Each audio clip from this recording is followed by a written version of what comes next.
Voilà, donc je suis ici toujours chez moi puisque nous ne pouvons pas encore accéder à la bibliothèque Marguerite Yourcenar à cause du confinement. Enfin bon voilà, ça se déconfine, tout le monde est bien content. Donc voici quelques mois, j'avais lu d'Aimé de Havre le livre Silencieux tumulte. Voilà, vous avez lu la note de lecture sur Aloïs. Et le mois dernier, j'ai lu toujours de notre ami Aimé de Havre. Voilà ce roman. J'approche, hop, 2 en 1.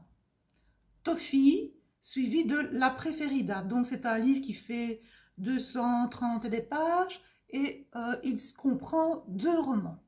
Alors là, dans chacun des 2 romans, on retrouve l'élégante écriture d'Aimé de Havre, une écriture élégante, pleine de poésie.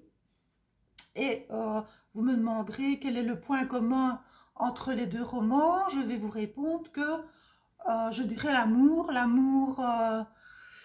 toutes les facettes de l'amour, l'amour innocent, l'amour dans toute sa perversité. Donc, il n'y a pas 2 auteurs qui cisèlent au mieux la personnalité de ses protagonistes. Aimé de Havre fait ça très très bien. Toujours, les romans sont plantés dans un décor assez prestigieux. Ça se situe souvent dans la bourgeoisie, dans de belles maisons cossues. Et on voit que cette bourgeoisie s'intéresse plus à la façon de paraître plutôt qu'à la façon d'être. Donc, je vais réduire ça en disant que c'est du Dallas, mais en beaucoup plus classieux. Donc, c'est important. Alors, dans le premier roman, maintenant je vais lire un peu ma note de lecture parce que bon, mes neurones sont fatigués. Le premier roman, c'est donc Toffee. Toffee. Lorsque Claude Levaux, riche industriel retraité et séjournant dans une seigneurie, reçoit cette Julie, il est à 1000 lieues de se douter comment les révélations de celle-ci bouleverseront ses journées si tranquilles depuis longtemps.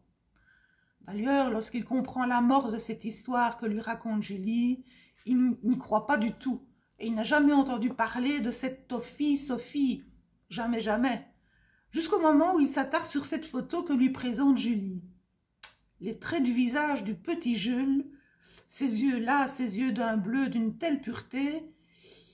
Voilà, il n'hésite plus, il n'y a pas de doute. Alors, qui était donc cette Toffee Sophie, cette jolie blonde d'origine espagnole, une petite blonde qui ne cessait de donner du fil à retordre à ses parents concierges chez les Fauquier. Dans une centaine de pages passionnantes écrites avec, comme je l'ai déjà dit, élégance et poésie, vous aussi, vous lirez, tout comme Julie, le journal intime de cette ingénue Toffee Sophie et vous découvrirez à vous en faire frissonner les chines cette belle et trop courte histoire d'amour, car toute la vérité est là, désormais dans ce journal intime. Et comment croyez-vous réagira Claude Levaux? Acceptera-t-il ces révélations tardives? Parce que bon, ce sont de fameux bouleversements dans sa vie. Je vous invite à lire Toffee. Le second roman, alors là, je ris parce que bon, il est tellement savoureux. La Préférida. C'est un roman choral. Chacun des membres des 2 familles prend la parole. Et même, oui, elle aussi, cette Préférida, Olympe Olive. Et Aimé de Havre dit avec beaucoup d'humour qu'elle a un cul de chameau, une bouche en forme de cul de chameau qui pète. Ça, c'est à retenir parce que franchement, je n'avais jamais entendu ça. Alors, je vous lis deux courts extraits à la page 111. Voilà. Il a de l'humour et est assez content de lui-même. Il sera bien aisé de le flatter. Comme vous avez compris, c'est une jeune fille qui attend peut-être pas uniquement le grand amour. Elle attend peut-être autre chose de l'amour qui n'est pas vraiment prestigieux non plus. À la page 234, parce que bon, tout ça, ça peut finir en crime, hein, on ne sait pas.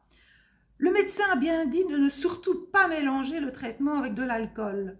Mais ce n'est qu'un doigt de whisky sur toute une journée. Il ne conduit naturellement plus et ça lui fait tant de bien. Vous avez tout compris. Donc en lisant ces deux courts extraits, c'est vraiment parlant. Donc ils seront plusieurs dans ce roman choral à vous ouvrir les yeux au sujet de cette garce. Bon, appelons un chat un chat.